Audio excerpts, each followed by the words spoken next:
Hello everyone, this is Rolande from my goodies store, and we're back in our series Understanding the Bible with Rolande. So I want to thank God for giving me this opportunity to share my insights and to help me and you actually understand the Bible better, because there are things while I'm reading it I understand it. So thank God for that. And plus I want to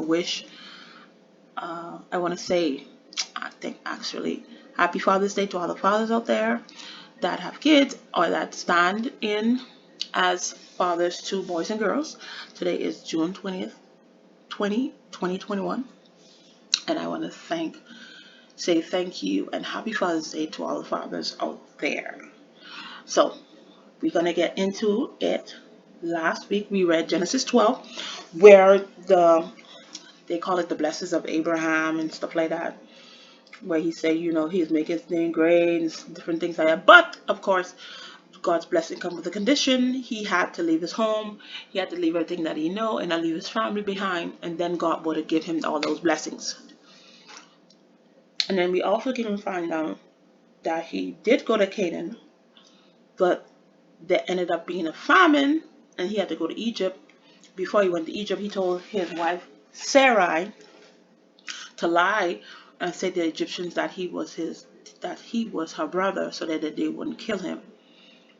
And the Egyptian, the Pharaoh, ended up taking Sarai, I guess, for his wife, but I guess he didn't get a chance to touch her because God sent a plague on them. And then, in finding out whatever method they used to find out, they find out it was because of Abram that Sarai was Abram's wife. And then they end up telling them to leave. They didn't kill them because I'm sure they didn't want that smoke from God. So they didn't kill them. So they ended up sending them away with everything that they touch, probably everything that they touch, everything that was around. And that's how Abram started to accumulate wealth or riches, because he was very rich after leaving Egypt. Funny, a lot of times people leave Egypt, they always end up being rich. Just like the Israelites, when they left Egypt, they ended up leaving, they left very rich. Okay, let's continue. So, Abram inherits Canaan. Verse 1. Then Abram went up from Egypt, he and his wife, and all that he had, and Lot with him. So he was with Lot, to the south. They went to the south of Egypt. And verse 2, Abram was very rich in livestock, in silver and in gold. So he had a lot of livestock, he had a lot of silver, he had a lot of gold. So he had a bunch of livestock, and plus he had funds to buy if he needed to buy more livestock. Verse 3, and he went on his journey from the south as far as Bethel, to the place where his tent had been at the beginning, between Bethel and Ai. So he pitched his tent between Bethel and Ai. Bethel means the house of the Lord. I don't remember what Ai means. I know Bethel means the house of the Lord. So verse 4, to the place of the altar which he had made there at first. So he had already been there. So he went back there, and because he had already made the altar. And it's not like back in those days, when I guess when people set up altars, if you go back, you will probably most likely find the altar, because there was like a reverence for the things of God. So anything of God, there was people wouldn't destroy it, do and misuse it, as but then again, that back in those days there was no grace. So you desecrated something of God, you were immediately dealt with. So, but he had already built the altar. When he went back, he went to the same place and he called on the name of the Lord. So verse 5, Lot also, who went with Abram, had flocks and herds and tents. Verse 6, now the land was not able to support them, that they might dwell together, for their possessions were so great that they could not dwell together. Verse 7, so Lot had a lot of flocks and a lot of things because of his relationship with Abram. So when Abram was getting blessed, Lot was getting blessed. So when when that person says, the oil come down from Aaron's beard and go down. There's a verse in the Bible that says that. So while oil is, the oil of blessings being poured on Abram because he had obeyed God, Lot was benefiting in that. A lot of times we see blessings in our lives. It's not blessings in our life is because of who we are associated with, because we are associated with, and many times God is blessing you too, and and because of your blessing can also get somebody else to be blessed who God probably wouldn't have blessed in the first place or may have took time to bless. So Lot was getting blessed while Abram was getting blessed. So verse 6, now the land was not able to support them that they might dwell together, for the possessions were so great that they could not dwell together. Verse 7, and there was strife between the herdsmen of Abram's livestock and the herdsmen of Lot's livestock. The Canaanites and the Perizzites then dwelt in the land. So Abram and Lot didn't really have problems. They knew that their possession was great, but they didn't really have problems. The problem came in, the strife came in, was the workers of Abram and the workers of Lot, the herdsmen. They were beefing. They were having beef. They probably was, beefing every day, doing all kind of shady stuff, underhanded things to each other, and different stuff. So it was a lot that they really couldn't stay. It's not even that. Yes, they did have a lot of possessions, but now this possession is causing our workers, because we don't have time to be watching no livestock. Abram them and Lot them don't have time to be watching. That's why we pay you guys. But if you guys beefing, we need to find a solution. So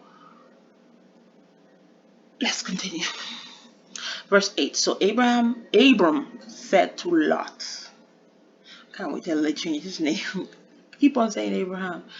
Verse 8, so Abram said to Lot, please let there be no strife between you and me, and between my herdsmen and your herdsmen, for we are brethren.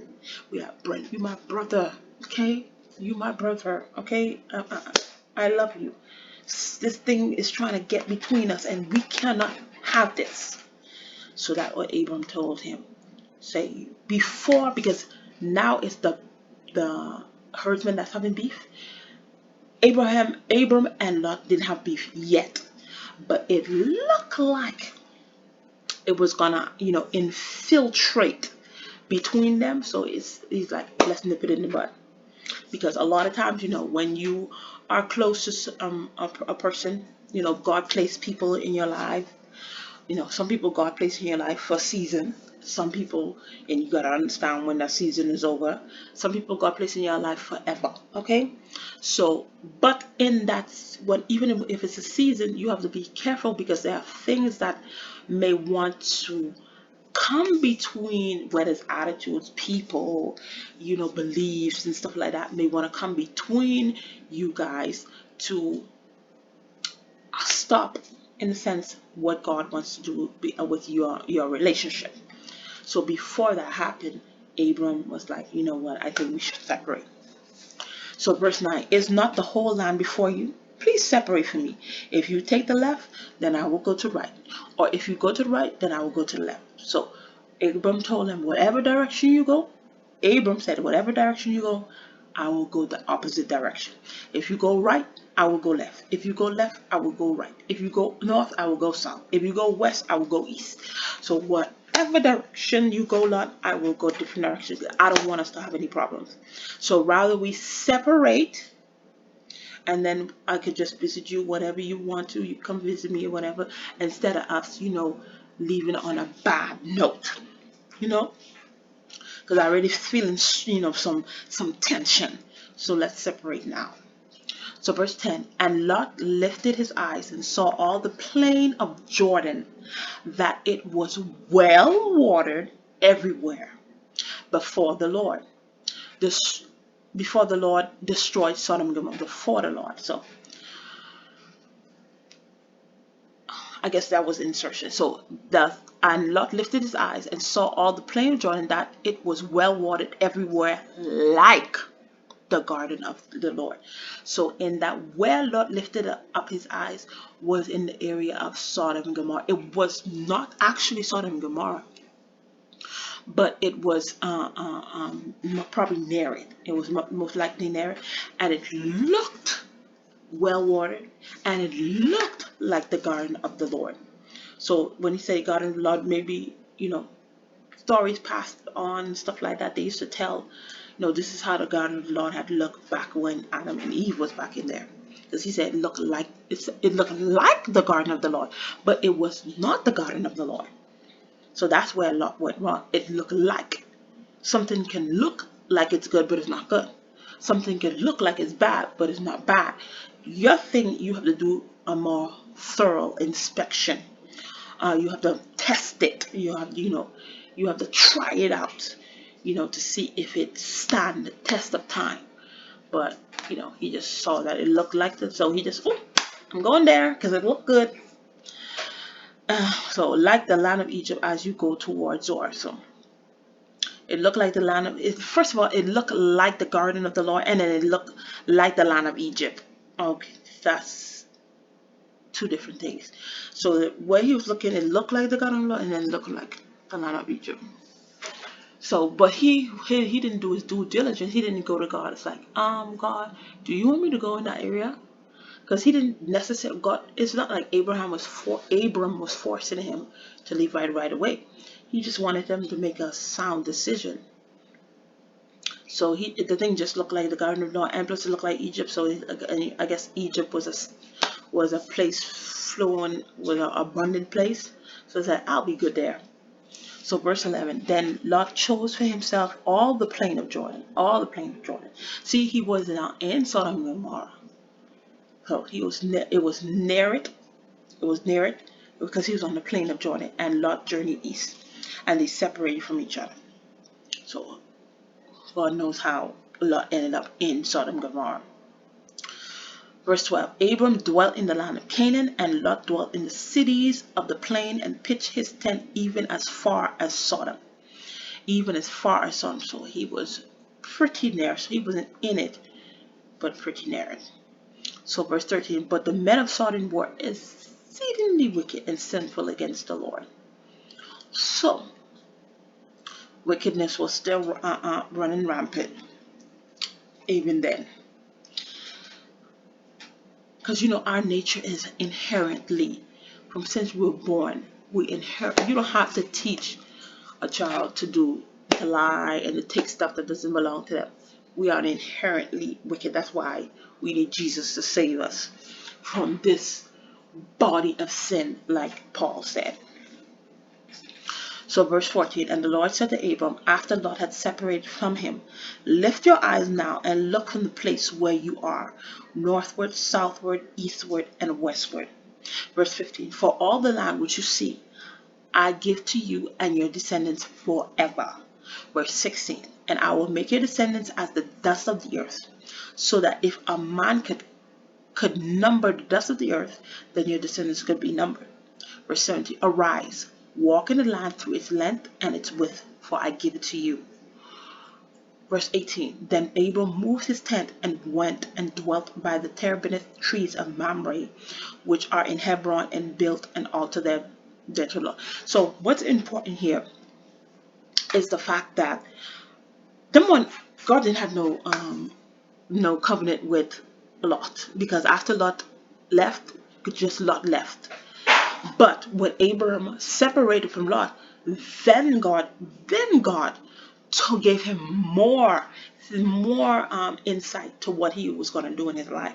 He's like, lift your eyes now and look from the place where you are, northward. He said, look to the north, look to the south, look to the east, look to the west, and say, I'm going to give you all of that and your descendants forever. That's what God said. And he said, he's going to make your descendant as the dust of the earth. Who can count dust? Can you count dust? Because I can't count dust. Because even if you get a handful of dust, if you start counting, you're gonna eventually mess up, because it's so much. So after he separated himself from Lot, that's when that's told him, you know what, I'm gonna bless you. I'm gonna give you more insight. I'm gonna do more stuff. Because some people cannot, some people, like I tell you, some people are seasonal. That's why you need to recognize those seasonal people. Some people are seasonal, some people God give it to you forever, but that's not a lot of people. The people who God give you forever, that's not a lot of people. Trust me. If you can find three, but thank the Lord, because sometimes you can't even find one. But God do give you people forever. But most of the time, people are given to you in seasons. People come into your life in seasons.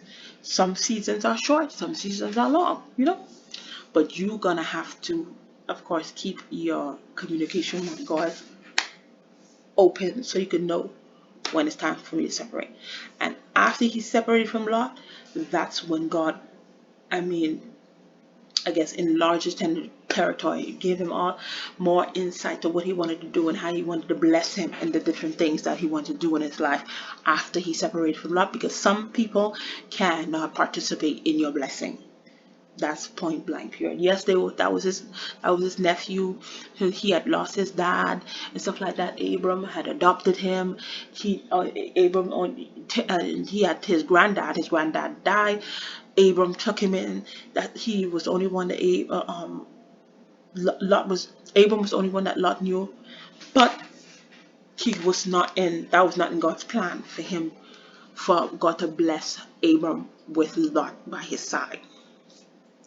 God only knows why, but it was after he separated from Lot. That's when he received more insight to what God is wanted to do in his life. Sometimes we have to let people go, because it was Abram that took the initiative to say, yeah, we have to separate, and then they separated, and then it was good for him.